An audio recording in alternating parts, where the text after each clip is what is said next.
Olá, eu sou Roseli Laurenti, coach, psicanalista, idealizadora do curso Pais Atentos na Educação dos Filhos. Estou muito feliz por estar aqui com você, educador, coach, que quer ver e realizar profundas mudanças na educação para contribuir com o futuro do nosso país. Você está alerta e já percebeu o perigo que estamos enfrentando hoje no processo educacional? Como você e eu podemos contribuir para que a educação desse país avance e tenha um lugar de destaque no mundo? Você pode ter certeza que até o final desta palestra você vai descobrir como pode ajudar na transformação da educação. Você está preparado? Vamos lá! Certo dia, Pedrinho chegou da escola e disse ao pai: Papai, hoje eu coloquei dinamite debaixo da cadeira da professora.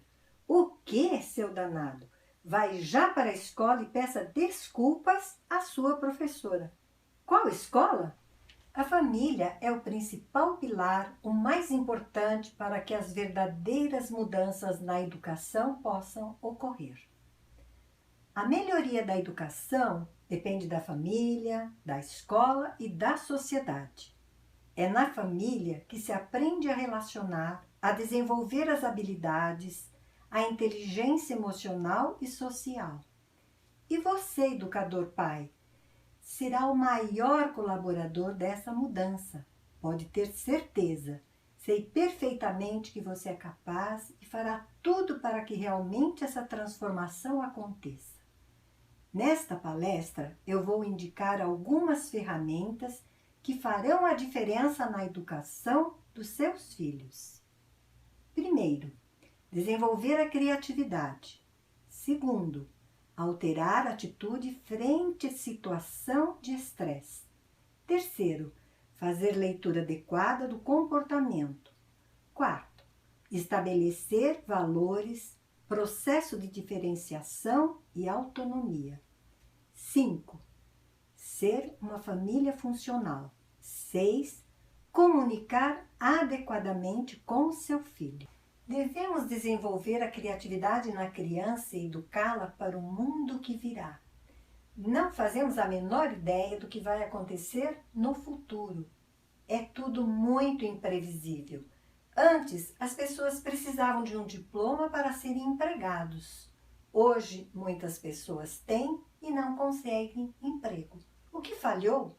As crianças apresentam um talento grandioso. Uma das principais características é a capacidade de inovar. Isto ocorre por não terem medo de errar. No entanto, à medida que vão crescendo, esse medo vai tomando conta e a inovação vai se perdendo. Os erros das crianças precisam ser aceitos naturalmente como forma de aprendizagem, possibilitando assim a apresentação de ideias originais. Nos meus atendimentos, percebo com frequência que os efeitos emocionais nos relacionamentos familiares é a causa dos conflitos e complicações na educação, causando estresse, dores, sofrimentos com perdas significativas da afetividade, da felicidade, da autoconfiança, incapacidade de aprendizagem e até mesmo somatizações.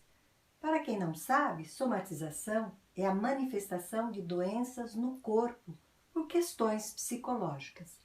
Vamos pensar em uma situação que os efeitos emocionais nos relacionamentos familiares podem causar complicações na educação. Uma família está tomando café da manhã. Uma criança, ao pegar a xícara, deixou o café cair na camisa branca do pai, prestes a ir ao trabalho. Este repreendeu severamente aos gritos a sua filha, que começou a chorar, e censurou a mulher por ter deixado a xícara na beirada da mesa. Caos instalado. Contrariado, vai trocar a camisa e quando volta, sua filha ainda está chorando e perde a perua escolar. Sua mulher sai para o trabalho sem o café da manhã e contrariada. E ele, já atrasado, tem que levar de carro sua filha à escola, que desce do carro sem se despedir dele.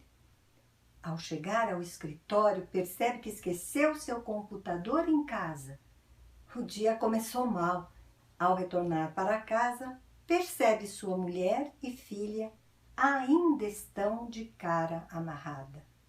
Será que sua filha conseguiu assistir todas as aulas de forma adequada ou ficou presa no acontecimento?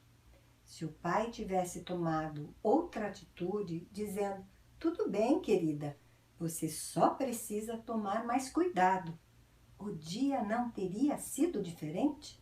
É na família que se assentam os primeiros e mais importantes pilares de nossa vida, onde se inicia e recebe as primeiras lições, positivas ou negativas, os primeiros passos para o autoconhecimento e as habilidades sociais.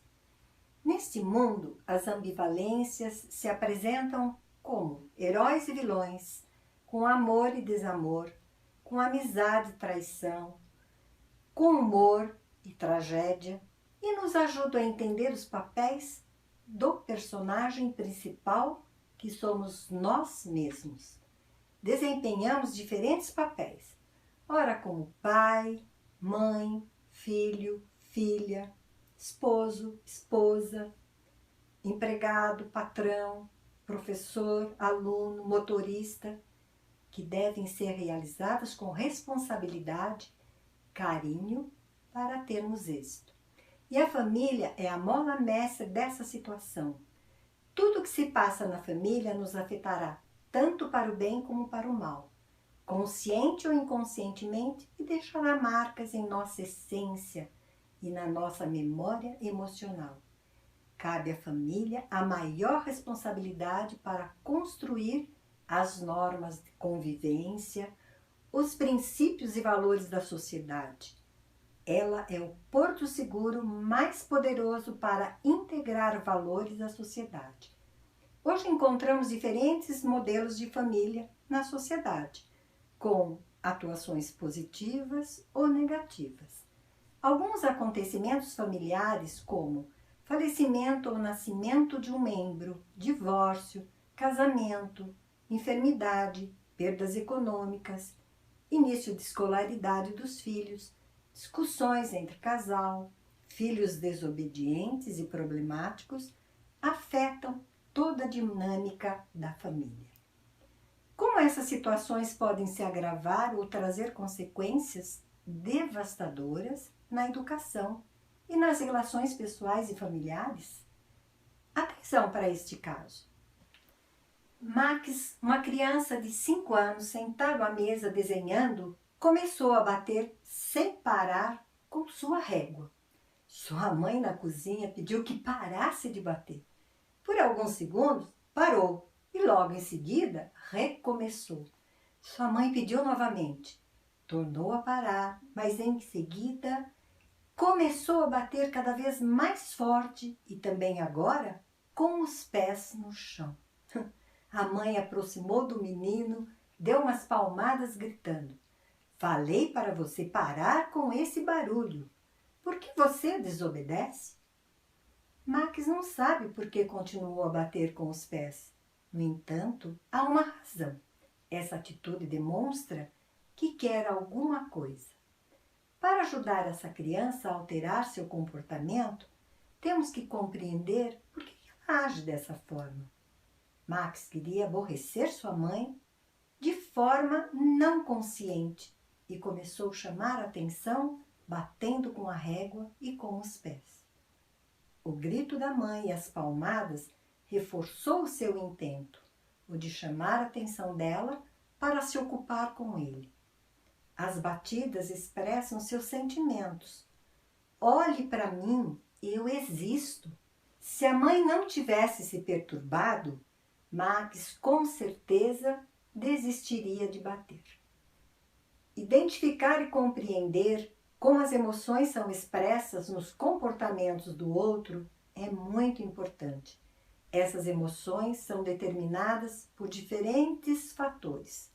Por exemplo, personalidade, experiências vividas, relações pessoais e percepções que temos de nós mesmos e com os outros. Identificar e compreender como as emoções são expressas nos comportamentos do outro é muito importante. Essas emoções são determinadas por diferentes fatores. Por exemplo, personalidade, experiências vividas, relações pessoais e percepções que temos de nós mesmos e com os outros. As emoções, às vezes, são contraditórias. Ao mesmo tempo que amo, odeio. Que tenho segurança, me sinto insegura. Que agradeço meus pais por algo recebido, por outro lado, fico ressentido por terem sido duros e rígidos comigo. Com a correria do dia a dia, não conseguimos ler o que os nossos filhos sinalizam e nem sempre conseguimos identificar os sentimentos dos outros. Uns são capazes de falar e expressar suas emoções com facilidade. Outros escondem, batem, brigam, provocam, manipulam e até mesmo fazem chantagens com os demais. Pais que trabalham o dia inteiro, consequentemente ficam pouco com as crianças, tendem a ceder e realizar os desejos dos seus filhos. E mais tarde, um simples não pode acarretar momentos difíceis e conflituosos, como esse que vou citar agora. Edu e Jane levam seu filho Alex, de 5 anos, ao supermercado. Estão realizando suas compras e, ao passarem pela seção de brinquedos, Alex vê um brinquedinho e insiste para seu pai comprar. Edu satisfaz o seu filho e coloca o brinquedo no carrinho. Alex pegou a caixa de brinquedo muito contente, mas queria abrir.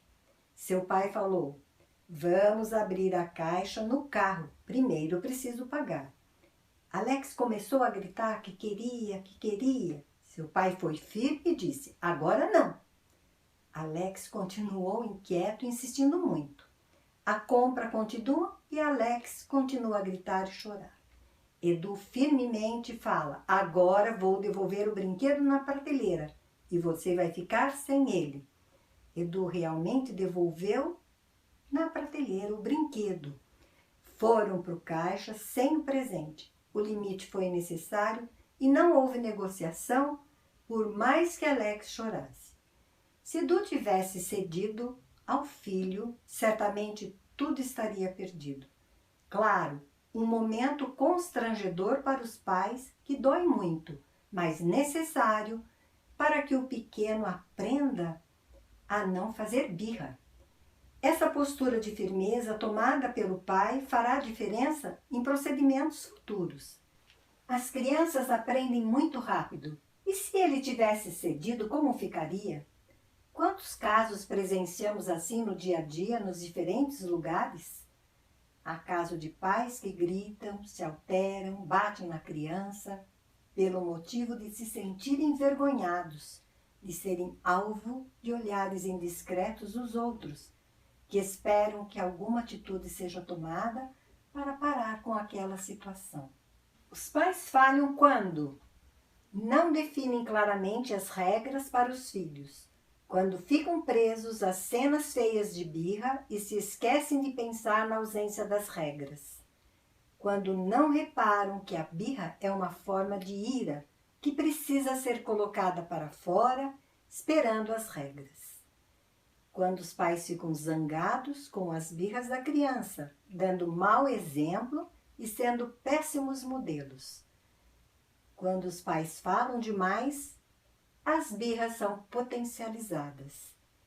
Quando os pais mostram que os nervos estão à flor da pele e as crianças reproduzem essa atitude. Hoje as crianças são muito imediatistas, querem tudo para ontem. Será que aprenderam com a nova tecnologia, com os eletrônicos que simplesmente ao tocarem já parece que desejam ver? Como fazer com que as crianças esperem quando não é possível realizar esse desejo de imediato? Nesse caso é importante frustrar a criança quando necessário. E esse aprendizado deve ser iniciado ainda quando bebê, desde o processo da amamentação. A mãe não deve dar de imediato o peito para o bebê. A mãe não deve atender a criança no primeiro choro. Ela deve esperar um pouquinho para começar a amamentação. Não devemos ceder o tempo todo. O não, dito com autoridade, mostra limite. Pai, você já passou por uma situação semelhante? Como agiu? Se não passou, como agiria? É muito comum os pais agirem de formas diferenciadas. Uns são superprotetores e outros não. Os pais superprotetores são inseguros, castigam o filho, alimentando nele sentimentos de submissão, de dependência e sentimento de culpa. Quando os pais são muito rígidos com os filhos, eles podem se acomodar por medo ou reagirem agressivamente por não aceitarem a situação imposta. Na maioria das vezes, a decisão dos filhos está na expectativa de atender o outro. Neste caso, se tornam inseguros, medrosos, podendo ter reações emocionais incontroláveis. Como consequência, temem ser rejeitados, abandonados, sofrem muito e sempre se comparam com os outros. Aquela criança ou adolescente que sempre sente que os outros são melhores, mais capazes em quase todas as atividades, porque no fundo são muito inseguros. Já os pais caracterizados como não superprotetores ensinam seu filho a enfrentar as dificuldades surgidas, a se frustrar em determinadas situações e com isso desenvolve a autonomia e a capacidade para pensar de forma diferenciada, entendendo o certo do errado, a lidar com a verdade e a mentira, fazendo suas escolhas, assumindo as consequências com equilíbrio. Sabe se proteger e não ser submisso ao grupo. Esse processo de diferenciação do indivíduo é um processo natural e necessário. As famílias que não incentivam a diferenciação dos filhos são autoritárias e apresentam relações conflituosas e tóxicas. Isso não contribui para a construção da autonomia do filho. Os filhos cumprem as regras porque alguém mandou, sem compreender. Pelo fato de não compreender as regras, apresentam conflitos internos constantes. Com isso, se tornam muito críticos, dominadores, pouco flexíveis e eternos insatisfeitos.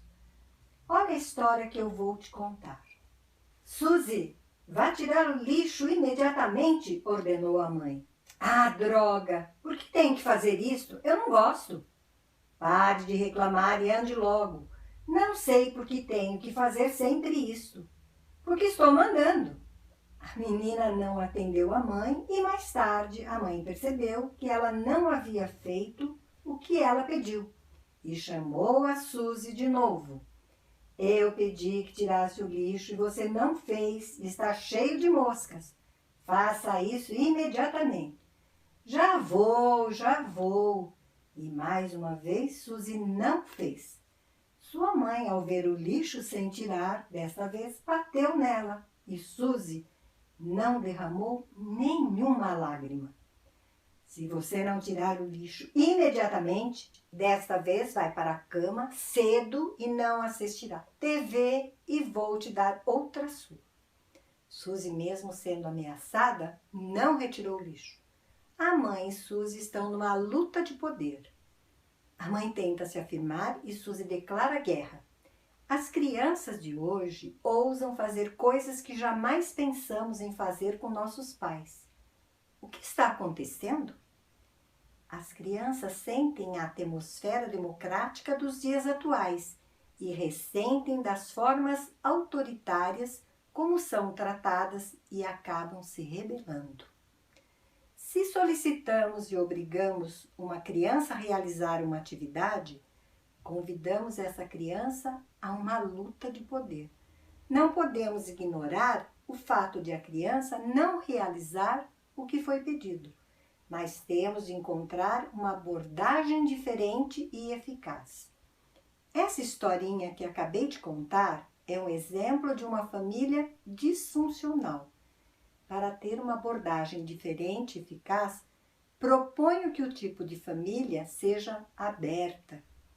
As famílias abertas apresentam interações positivas e construtivas com os seus membros, são flexíveis, empáticos e apresentam um ótimo desenvolvimento de autoestima, respeitando assim as diferenças individuais. Já as famílias disfuncionais são distantes, hostis e estão sempre na defensiva. Elas tendem a insultar, humilhar quando há um conflito. Quando esse aparece, para elas, o mais importante é ganhar a discussão e não resolver. Querem sempre estar com a razão. Pois é, educar é um grande desafio que requer compromisso, energia, tempo e disposição. Nem sempre é um trabalho fácil devido às constantes dúvidas. Acertei? Será que estou fazendo certo? Devia ter castigado ou não? Enfim, a chave para educar é ter muito claro o que quero ensinar. Tem que ser coerente, constante, estar sempre disposto a repetir a mensagem que desejo transmitir.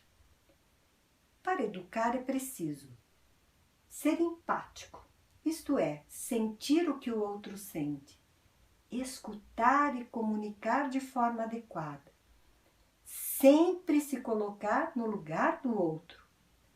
Para educar é preciso manter um diálogo, fazendo perguntas, se necessário, novas perguntas para desenvolver a capacidade de pensar, o autoconhecimento e o poder de decisão.